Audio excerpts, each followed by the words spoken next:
Franchement, je savais qu'on pouvait gagner, mais gagner comme on l'a fait, franchement, j'aurais jamais dit ça. Salut la team, j'espère que vous allez bien. Très heureux de vous retrouver aujourd'hui pour une toute nouvelle vidéo.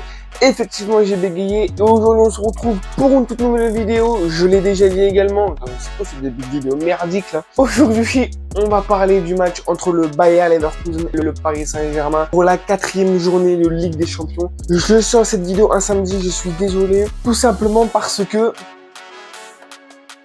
j'avais peur de dire de la merde et de ne pas être très lucide à cause de la fatigue. Donc je préférais plutôt pas sortir la vidéo vendredi, la faire samedi après-midi, déjà pour que ce soit beaucoup mieux, moins fatigué, et que mes pensées ou ma façon de juger le match soit mieux. Et puis surtout moi au niveau des vidéos YouTube, je préfère la qualité à la quantité. Si je peux pas tourner une vidéo maintenant, bah je la tourne.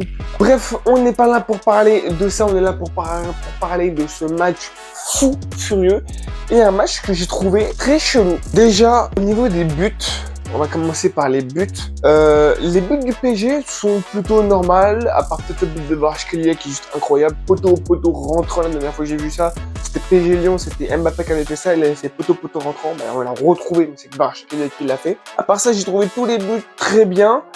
En fait, même pas très bien, juste, c'est des buts quoi, des buts logiques. Mais c'est plutôt les buts de Leverkusen que j'ai trouvé chelou. Ah vraiment, la bizarrerie pure. Là vraiment, c'était la bizarrerie pure. Pourquoi c'était la bizarrerie pure? Je vais t'expliquer un truc. Je vais vous expliquer un truc. Déjà, ils ont un premier penalty. Ils ont un premier penalty qu'ils ne mettent pas. Lucas Chevalier part du bon côté, mais ça fait poteau.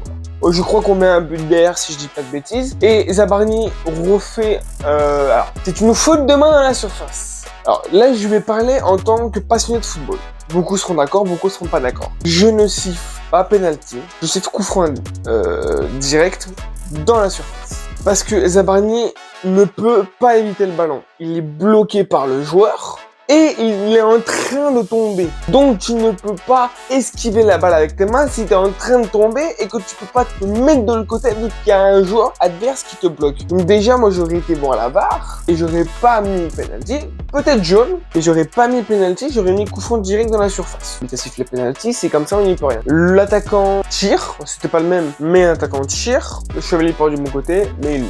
Les buts du PSG par contre, faut qu'on parle d'un truc vite fait au niveau du Paris Saint-Germain. C'était trop fort. Je vous le dis, c'était beaucoup trop fort. Leverkusen a eu cette petite minute entre leur but sur penalty, on va dire le 3e but du PSG, où Leverkusen a vraiment pas compris le jeu du PSG, mais ont poussé un petit peu. Ils allaient au pressing, ils essayaient de ressortir les balles proprement, ils essayaient d'être dangereux, ce qu'ils ont réussi à faire vu qu'ils ont peu de penalty. Donc ouais, sur ce point-là, Leverkusen a quand même réussi à débloquer quelques situations, on va dire sur 10-20 minutes. Mais après Leverkusen, non, c'était pas possible. Il y avait plus personne. Il y avait réellement plus personne. C'était pas possible pour eux de jouer. Le PSG était tout simplement trop fort. Des transitions, des très bonnes sorties de balles, combinaient très bien. Et c'était quasiment, alors je vais pas dire tout le temps, mais je pense que s'ils allaient 10 fois au but, s'ils cadraient 7 fois et qu'ils marquaient, on va dire, 5 fois, je vois. C'est pas déconnant ce que j'ai dit, tu vois. C'est à peu près le délire. Mais voilà, j'ai trouvé que c'était un excellent match du PSG, mais vraiment un excellent match du PSG. Et que du coup, pour les Leverkusen, c'était beaucoup plus compliqué. Et on va parler du deuxième but de Leverkusen. Mais vraiment, tu sais, c'est le but. Pour une terme de moment, tu sais, ça a fait du à toi, à moi, à toi, à moi, à toi, à moi. Et t'as un mec qui se dit, ah, allez, je suis à 40 mètres. J'envoie une frappe. Ah, j'envoie une frappe, je réfléchis même pas. Le mec, frérot, je crois il s'appelle Garcia, un truc comme ça. Il t'a déclenché une frappe, je dirais, aux 35 mètres. Mais vraiment, ce mec s'est dit, vas-y, je suis pas attaqué, j'envoie. Pouf, la minace, il a même pas cherché à comprendre. La balle, elle a fait.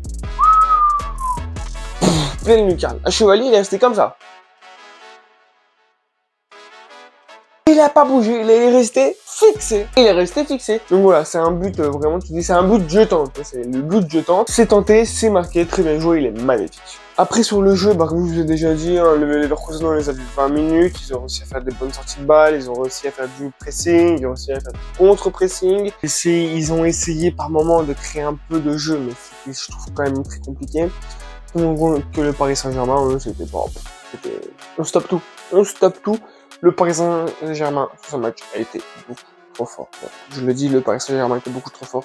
Pendant 90 minutes, ça pressait, ça a rien lâché.